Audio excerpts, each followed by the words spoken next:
नमस्कार मैत्रिणींनो, तुमचं स्वागत आहे आपल्या विदर्भाची चव या चॅनलमध्ये. तर आज आपण करणार आहोत हेल्दी असा आलू पराठा. तर त्यासाठी मी 4 आलू उकडून घेतलेले आहे. हे मी रात्रीच बॉईल करून ठेवलेले आहे, कारण की सकाळी मुलांना टिफिन द्यायचा असतो. मुलांचा आता सध्या हाफ डे सुरू आहे उन्हाळा असल्यामुळे. तर सकाळी काही म्हणजे वेळ मिळत नाही जास्त, खूप घाई होत असते. त्याच्यामुळे मी रात्रीच हे आलू छान बॉईल करून ठेवले. रात्रीच आपण जर हे करून ठेवलं तर थोडंसं इझी जात असते. त्यासाठी मी हे रात्री छान उकडून ठेवले आहे आणि आता यांना चांगलं शिलून घेतलेले आहे. आता मी या स्मॅशरच्या याने यांना चांगले स्मूथली मस्त स्मॅश करून घेणार आहे. हा स्मॅशरच्या साहाय्याने मग आपण केलं ना, मस्त एकसारखं असं चांगलं स्मॅश होऊन जातं आलू. तुम्ही यांनी पावभाजी पण चांगलं हे करू शकता. मी याला जे लाटीव पापड आहे त्याचं पीठ खूप गरम असते, तर याच्या साहाय्याने पण ते मी करून ते केलं पीठ. तर खूप म्हणजे इझी गेलं मला. तर हे खूप कामाचं आहे. तर हे तुम्हाला जास्त महाग नाही आहे. खूप म्हणजे 50 रुपयाचं होते. मी कोणत्या जत्रेमध्ये किंवा कोणती यात्रा वगैरे असते ना, त्याच्यात तुम्हाला ही वस्तू भेटून जात असते. खूप कामाची आहे, छोटीशी आहे पण मला तरी खूप आवडली. तुम्हाला जर भेटली तुम्ही पण नक्की घेऊन बघा, तुम्हाला पण नक्की आवडेल. तर आता हे आलू छान स्मॅश झालेलं आहे. त्यानंतर मी याच्यामध्ये 2 बारीक चिरून घेतलेले कांदे घातले आहे. मस्त भरपूर असा हिरवा सांबार घातलेला आहे आणि त्याच्यानंतर आपल्याला थोडीशी हिरवी मिरचीची पेस्ट घालायची आहे. त्याच्यानंतर हळद घातली आहे मी, 1 चमच धनिया पावडर घातलेला आहे आणि त्यानंतर थोडंसं जिरे घालून घ्यायचं आहे आणि त्याच्यानंतर थोडीशी मी हिरवी मिरचीची पेस्ट घातली आहे, तरी पण आपल्याला थोडंसं लाल तिखट घालायचं आहे. तुम्ही आपल्या अंदाजाने तिखट घाला. जर मुलांना तिखट हवं असेल तर तिखट घाला, नाहीतर तुम्ही ते स्किप करू शकता. हिरवी मिरचीची पेस्ट पण चालू शकते.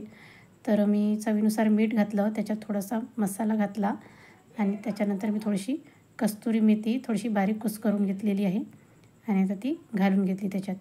आता हे आपल्याला सगळं मिश्रण छान तुम्ही चम्मचच्या साहाय्याने पण मिक्स करू शकता, पण मी हातानेच मिक्स केलं आहे, कारण की हाताने छान एकसारखं हे एकजीव छान एकत्र होऊन जातं. तर शक्यतो तुम्ही हातानेच करून बघा. तर हे आता चांगलं आपल्याला मस्त असं मिक्स करून घ्यायचं आहे. तुम्ही कशा पद्धतीने आलूचे पराठे करता तर ते पण माझ्यासोबत शेअर करा.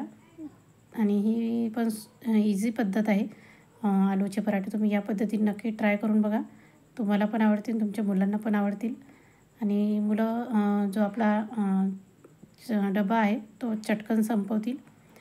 तर हे आता आपलं छान मिक्स करून झालेलं आहे.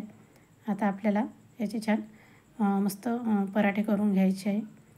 तर चला मग आता आपण सुरुवात करूया.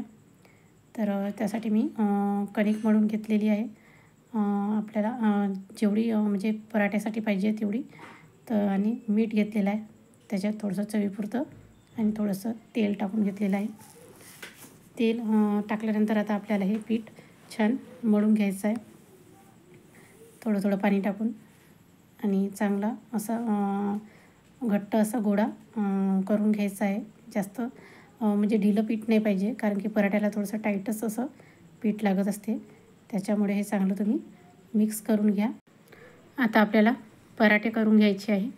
तर त्यासाठी मी गोळा घेतलेला आहे कणकीचा आणि आता याला चांगलं छान याची अशी वाटी करून त्याच्यामध्ये आपल्याला छान हे सारण भरून घ्यायचं आहे. तर बघा, आता मी असं गोल कटोरीसारखं हे वाटी करून घेतली आहे कणकीची आणि त्याच्यात असं बॉलसारखं आपल्याला हे सारण भरायचं आहे.